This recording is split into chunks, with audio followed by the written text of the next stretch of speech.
Tutazame kwenye kickoff ya hii leo ambapo tutazame mchezo kati ya wekundu wa Msimbazi Simba Sports Club itakuwa kibaruani leo kukipiga dhidi ya Wanamangush Coastal Union kutoka jijini Tanga, ikiwa ni mzunguko wa 4 wa ligi kuu ya NBC, mchezo utakaopigwa katika dimba la Meja Jenerali Isamuhyo majira ya saa 1 kamili za usiku. Huu unakuwa ni mchezo wa kwanza wa nyumbani kwa upande wa kikosi cha Simba ambapo tayari imecheza michezo mitatu ugenini na kufanikiwa kuvuna alama 9 wakiwa wameshinda michezo yote. Kwa upande wa kikosi cha Coastal Union, wenyewe wamekusanya alama moja pekee wakiwa katika michezo mitatu ambapo wamefungwa michezo miwili. Walikubali kichapo mbele ya Mashujaa wakiwa katika uwanja wao wa nyumbani wa Mkwakwani Tanga, lakini wakapoteza mchezo wa pili dhidi ya Young Africans na mchezo wa tatu wakatoka sare ya bao 1-1 dhidi ya TRA United.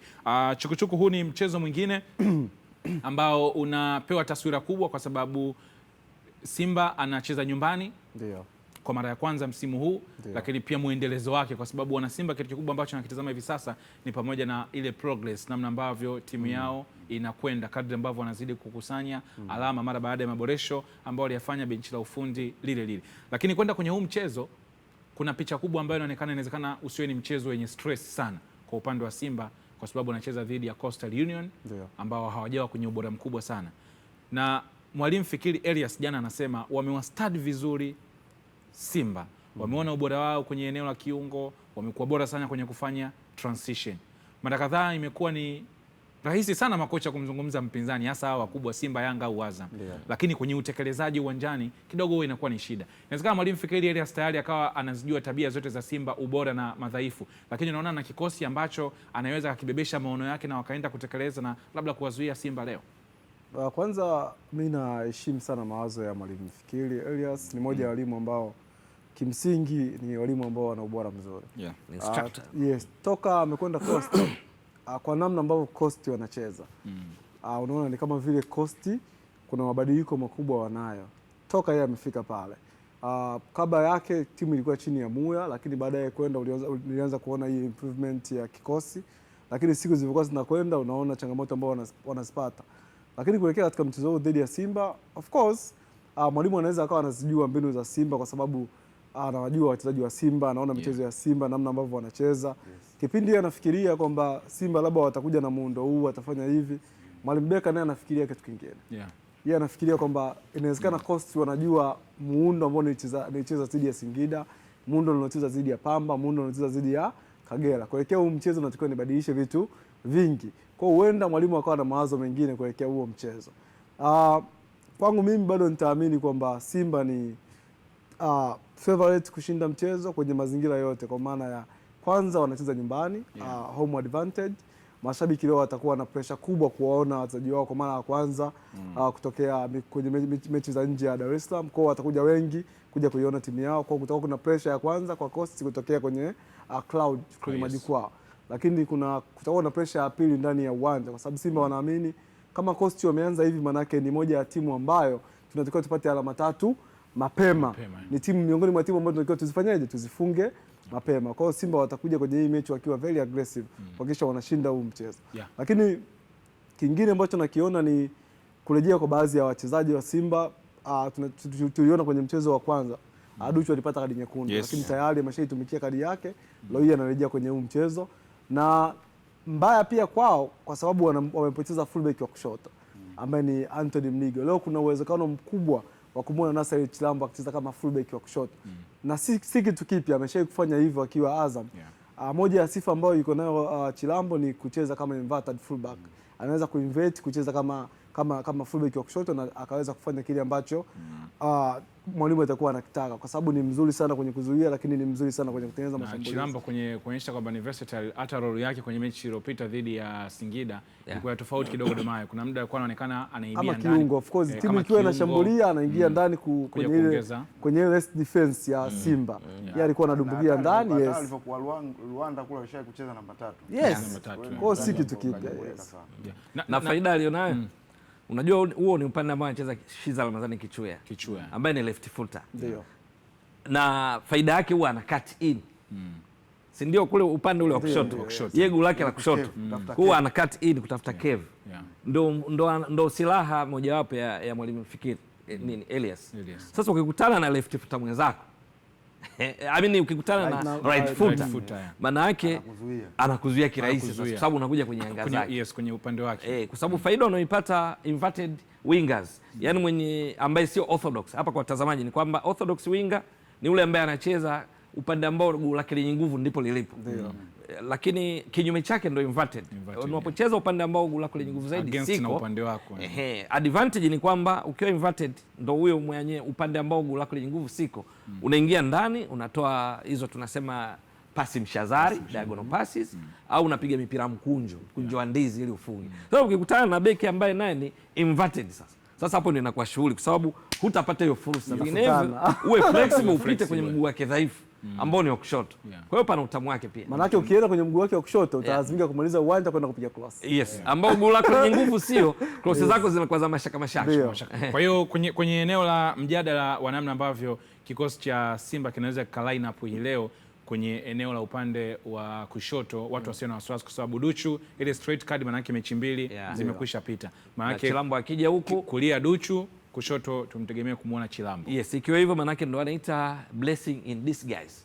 Yaani tatizo ambalo lina neema. Kwa sababu ya hiki tulichotoka kukielezea kiufupi. Wakati mwingine kocha anaweza akaja na mabeki watatu. Yes, pia inawezekana. Watatu wakaweka ma wing back. Yes. Wing back ikawa ni winger. Ndio. Kwa hiyo yote inawezekana. Hivi tukipiga picha kwenye kikosi cha Simba, tunaona mtu ambaye anaweza kucheza kama wing back kwa upande wa kushoto. Ukimtoa Nathel nje ya wing back, unajua hata winger anaweza kacheza. Kibabage si hatujui injali yake kama amerejea. Nafikiri unazungumza kwa ujumla tu.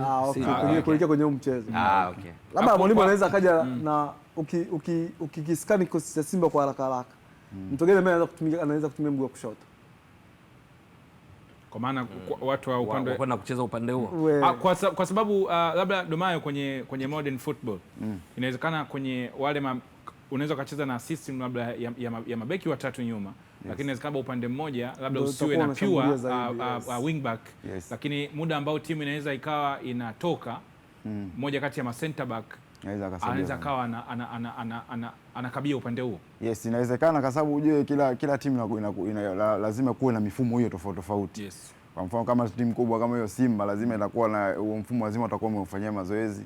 Na uzuri wa wing back sio lazima awe winger ambao yule kibendera asilia kwenda kupiga mbele cross, na anaweza kawa full back wa kawaida na akacheza wing back, au anaweza kawa winga mwenyewe kama huyo Aula anaweza akacheza hata hiyo kwenye wing back, kwa sababu ni maelekezo tu, kwa sababu wewe unakuwa mara nyingi ni kwenye kushambulia zaidi, yani unakuwa kwenye kuattack, kwa sababu nyuma kuna mabeki wao watatu na kipindi timu inashambuliwa namba 6 akaslide, yes akaslide, namba 8 akaslide ule upande wa kaka, yani kuna namna ya kufanya kazi, kwa sababu hata namba 6 anaweza akaja hapa, wewe winga ukabaki huko juu, lakini bado mkaonekana na mabeki watatu na wing back yupo.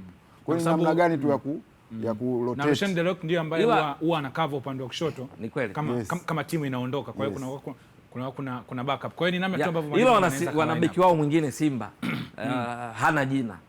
Inaitwa kumiliki mpira. Upati hiyo nafasi ya kwenda kuadhuru. Kama wakitumia silaha yao hii, maki wanao uwezo huo. Yaani wewe wachezaji wako wa ubunifu wote wanajikuta wanalazimika kwenda kuungana kukaba. Kwa hiyo uji huko. Na ndio maana mpaka sasa wanamiliki mpira around 55-56. Wakati Coastal Union umiliki ni 40%. Kama wali katika mechi zilizopita hizo, ukiondoa Yanga, nyingine zilikuwa ni standard za Mashujaa, mechi na TRA. Hizo zote overall umiliki wao mpira ni around 40%. Maanake unakutana Simba ambayo ni ya pili katika kuposesi zaidi mpira. Wakiwa kwenye kiwango chao, huu kumiliki tu mpira, huyu ni beki mwingine, uji huko. Yaani umuoni Kichuya, umuoni Makambo, yaani kwamba waje wafanye ubunifu kwa sababu wanajikuta muda mwingi waungane tu na mabeki wao wafanye kazi ya kuzuia, msubiri counter. Kwa hiyo huyu nao ni beki mwingine ambaye Simba huwa wanamtegemea. Beki mwingine wanamtegemea kipa. Yaani katika wale last man wale resting kwenye defense kule. Kipa wa Simba awe yoyote ule sasa. Awe Hussein Abel, awe Mamadou Tajajibo, awe kijana mdogo yule, kazi yake namba moja. Akipata nafasi ya kucheza kwa kocha Steve Barker ni beki vile vile. Kwa sababu anakuwa nje ya 18 anatekeleza majukumu yake. Hizi nazo ni silaha zao katika kuzuia. Kipindi Simba sisi tunafikiria kuhusu kikosi cha Simba kitaendaje, si watamkosa nani ambaye anakosekana, Jabal Mligo, na yeye fikiri Elias kule anaumiza kichwa Geoffrey Manyasi kwenye mchezo dhidi ya Yanga alipewa kadi nyekundu. Kwa nini anaanza kufikiria kwenye eneo lake la midfield, nani atakuja kucheza kwa ajili ya kuweza kuwazuia Simba, kwa sababu mmoja wa watu ambao kwenye msimu uliopita walicheza takriban michezo yote ni Geoffrey Manyasi. Na hata mechi ya Yanga alikuwa na game nzuri before ile red card. Mara nyingi wa Geoffrey akicheza kwenye mechi anakupa mechi nzuri. Na sababu moja ubora wake ni anaweza kupiga pass na mnyumbulifu, yani kiungo fulani wa kisasa. Yes, na ana timing nzuri. Yes. Na wakati huo unamkuta kwenye namba 9 kabisa. Wakati Dumayo kwa labda tupe experience. Unajua mtu akimsikia mwalimu kachambua kama vile anasema mipango tunajua wako bora kwenye kiungo, wako bora kwenye kufanya transition, tumejipanga namna ya kuzuia.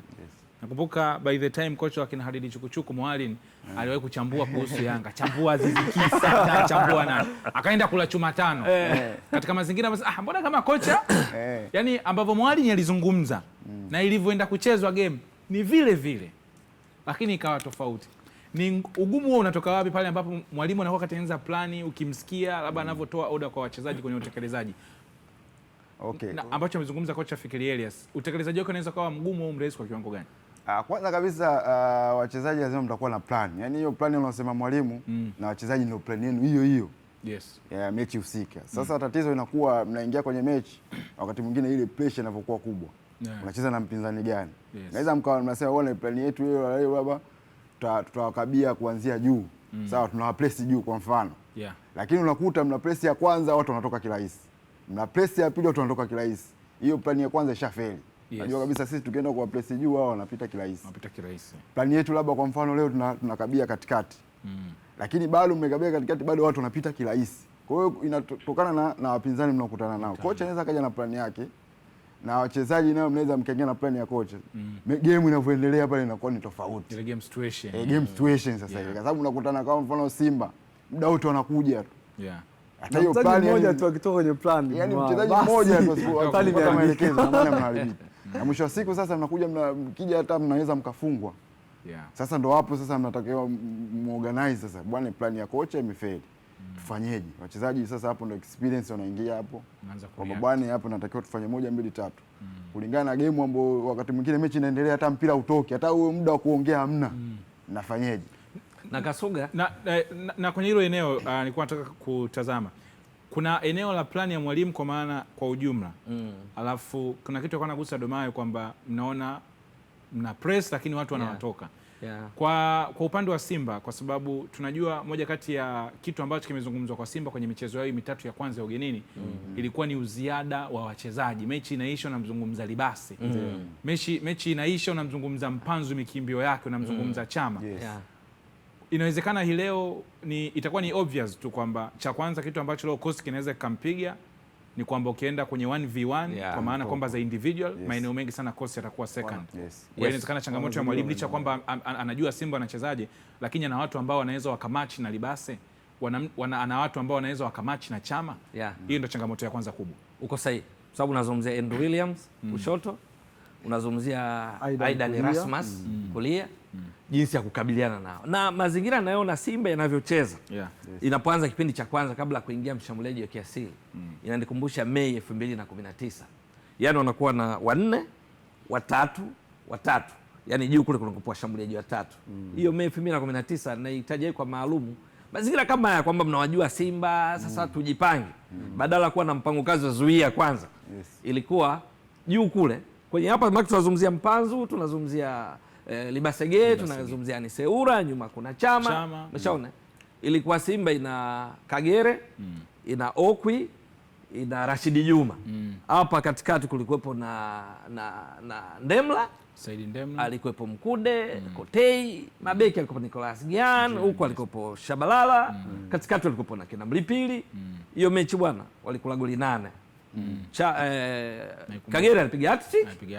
Okwi ndo alianza hat-trick. Ilikuwa unadili na watu watatu wako moto. Sasa huu moto unauona ndo Libasege, Aniseura, Mpanzu, tabia zao zinafanana. Mwalimu akikurumia anaweza Aniseura, hebu pumzika kidogo, hebu anza Keleso Makhalo. Tatizo basi. Na kwenye takwimu Mbaduke umegusa kitu kizuri sana. Mfano mechi ya Coastal Union na Yanga, Yanga itengeneza nafasi 30. Kapiga shuti 32 kwenye ule mchezo. Nafasi 30 12 Yanga wametengeneza. Wamefunga magoli manne. Na inawezekana ni idadi ya mabao ambayo ulikuwa ukitazama mechi unasema yangeweza kuwa zaidi ya haya. Kocha Yanga anafoka kama uliangalia vizuri. Chuma mgeni alifanya kazi kweli kweli. Anafanya kazi kweli kweli, afu kula goli 4. Umesikia hiyo? Leo inaweza ikawa ni zahma wasipokaa sawa tena. Lazima wajue kabisa, sio tu kusema kwamba kwenye execute tekeleza, inabidi timu nzima wanapozuia, yani kama kubaki juu abaki mmoja sasa. Unajua na huo tatu utaja Mwaluke, mimi nakumbuka nisha kucheza nao nikiwa hapa. Wakina Kagere. Ilikuwa Kagere, Okwi, Boko. Ilikuwa si mchezo. Ukiruka kidogo unakuwa kijana Rashidi Juma. Yote hizo, yani hizo Simba kipindi wako bora, kwa sababu mimi nimecheza sana nikiwa Azam. Kwa hiyo Simba ile bora nyingi nimekutana nazo. Na kipindi kile mimi nilipokuwa Azam tulibahatika sana kuwafunga Simba. Sawa sawa. Na niko kipindi kile tulipata shida sana kuwafunga Simba. Kwa hiyo utatu yani. Umesikia hivi? Ni mechi ambayo kabla kuanza, yani kabla asivyo hatujafika Isamuyo, ni mechi ambayo tayari mimi naiona au mtu wote anaweza kawa naiona. Unaiona kwenye matokeo au kwenye naiona kwa namna ambavyo itakuwa. Unakumbuka mechi ya mwisho Simba anacheza na Coast Mkokwani? Wanashinda 2-1. Coast walitangulia. Baada ya hapo kwa dakika almost 30 ile player traffic kwenye pitch ilikuwa kwenye eneo zone ya Coast tu. Kwa dakika 30 mpaka Simba wakapata goli, wakatafuta change na wakaongeza. Tunakumbuka ile mechi? Nakumbuka. Kuna comment moja ile mechi kipindi inaendelea, kuna mtu mmoja akasema huu msako ambao anafanywa Coast hapa. Kitu kinachonote unaweza ukawa nyuma kama uko aggressive huwezi kupata mpira. Unaweza mkawa wengi hata timu nzima mko nyuma. Lakini lazima muwe aggressive. Yaani timu nyingi zinakuwa zinarudi nyuma, zinarudi lakini azikabi, yani zinatembea. Sasa inakuwa magap bado yanakuwa yanaonekana. Na ustahimilivu unatakiwa ajue kwa sababu kuna kuchoka physically, alafu kuna kuchoka mentally. Kwamba bana tuupati mpira. Yani kisaikolojia. Alafu ukicheza na hizi timu kubwa kubwa, one mistake. So inaweza kawa sekunde chache tu, yani mmekadiriana huyu atachukua mpira. Maana mkikabia nyuma madhara yake huwa yanapotokea huwa ni ile kutegeana kwa sababu wote mpo katika eneo, mpo karibu. Lakini kuna umesikia Mwaduke, hiyo haiji bahati mbaya, lazima mfanyie mazoezi. Hamwezi kusema mtafanya kwenye mechi.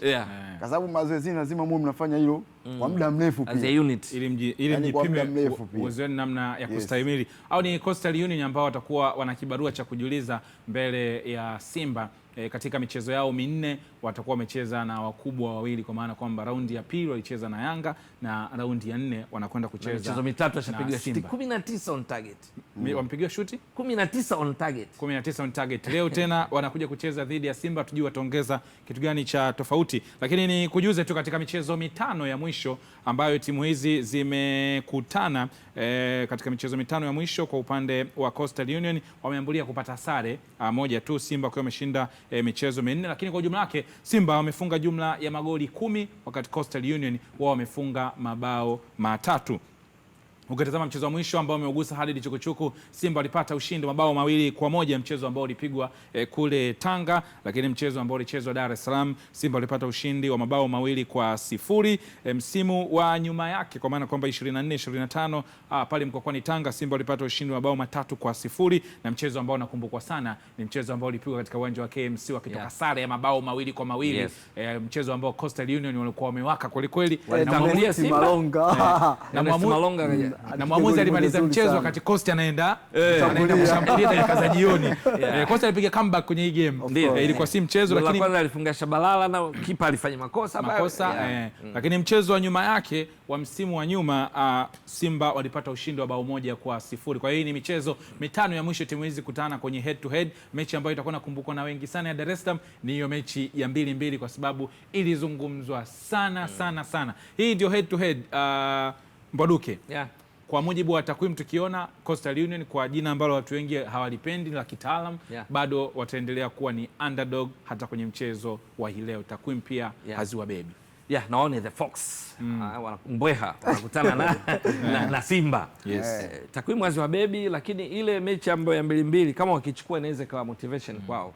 Kwamba kumbe ukicheza kwa nidhamu alafu usiwe na fikra za kukata tamaa. Maana walitangulia ile mechi. Walikuja kucharuka kwa kipindi cha pili, walichukua game. Goli lao la kwanza alifunga Mkenya ni Ramadhani si yule? Hassan alipiga goli zuri, alafu Malonga akaja kumalizia. Kwa hiyo mwisho wa siku hizi ni timu za ligi kuu Tanzania bara matokeo ni baada ya mechi kuchezwa, ila kwenye makaratasi Simba kweli bado wako juu mno na wana pressure sababu zile timu za juu wao na watengeneza wa jadi Yanga ni miongoni mwa timu ambazo hazijapoteza, hazijatoa sare. Maana utahitaji polisi hawajafungwa lakini wana sare ile na Azam. Sasa watatamani kwa sababu Simba na Yanga kwa hatua iliyofikia, ukitoa sare tu tatizo. Anakuacha mwenzako. Lakini cha kuongezea hapo Ibra, unajua kwa nini Simba wameenda Isamuyo? Wanajua wakiwa KMC Complex, timu inapokuja na cheza labda sisi tunakwenda kuzuia kwenye mid block au kwenye low block. KMC unaweza kuenjoy dakika 90 ukazuia kwenye mid block au kwenye low block. Kwa maana unapokwenda Isamuyo pitch size. Kubwa pitch size. Yes, ukienda KMC ni 100 kamili au? Yes. Yaani pitch ya KMC ukicompare na Isamuyo kwenye size Isamuyo ni mkubwa. Kwa hiyo utapokwenda kwenye low block inafika 120 au ngapi? 120 haiwezi kufika kwa sababu ni standard za FIFA ni the maximum ni 110. Maximum 110. Nyingine 105. Na wale wanafika 110. Inategemea wanakucholea wapi. Ule ndo mkubwa kuliko yes. Kwa Tanzania. Maana kwa watazamaji wajue kusema mkubwa ni kwa kuchezea. Mkapo sio majukwaa jamani. Tunazungumzia sehemu ya kuchezea. Na ule sio Olympic pagumu. Na ule sio Olympic Stadium. Sababu ya karibu na pale unaweza kusema kama sio Dar es Salaam. Kwa hiyo mkutano unakimbizwa. Nilichokuwa namaanisha Coast unaweza kaja na mpango kama sisi tunakwenda kuwazuia Simba kwenye low block. Tutatoka kwenye mid block kuja kwenye low block. Mid block kwenye low block. Still spaces zitaonekana kwa sababu ule uwanja mtasema mnaenda kuzoea pale, mtaenda kuzuia goli kwenye uso wa goli. Watu watawa stretch. Kwa sababu Simba wazaji kwa stretch ili basi ukimbie pembeni, si au ukiangalia michezo iliyopita Simba hawajikusanyi. Yaani wanavyokufungia hawajai ndani. Unaona wapo kwenye mapana ya uwanja. Kwa Simba kwenda pale kwenye huu mchezo, wanajua walichokifuata kwamba kosi hata wakija kwenye mid block, wakija kwenye low block, tutawafungua kutokana na pitch size. Ila Simba wana tatizo ambalo wakilishughulikia na Simba huwa wanaanza kwa gia juu mno. Kiasi kama wasaleo hapo wasiposhinda 5-6, baadaye unashangaa Simba hiyo inakuja kubadilika kuelekea mwishoni. Kwa hiyo baadhi ya timu kama Elias pia wanaweza kachungulia hizo small details nao wakaambulia kitu wakapata chochote. Dakika za mwanzoni wakaamua Simba wakianza. Esperance ni Tunis. Ameshamwibia pepa ile. Esperance ni Tunis. Mpaka mapumziko kumdimbia. Lakini kipindi cha pili unashangaa hii Simba baada kabisa. Mechi zote wameshuka kwa sababu nyekundu ile. Baada of course walikuwa wanapunguzwa kwenye mechi zote. Kama wamebadilisha plan. Mechi na Yanga hapo Isamuyo mpaka half time 2 bila. Sasa wale Yanga ya pili tena. Mechi nyingi nitakutajia. Hata za juzi hapa. Tunasema tu ameshinda dhidi ya Pamba. Hata Pamba pia mbili. Fuatilia mechi ilivyokuwa. Walivyoanza na gia ya kumalizia. Pamba wenyewe waliwaka pia. Sasa mifano iko mingi. Nitakutajia nyingine tena utawataja waliowaka. Bwana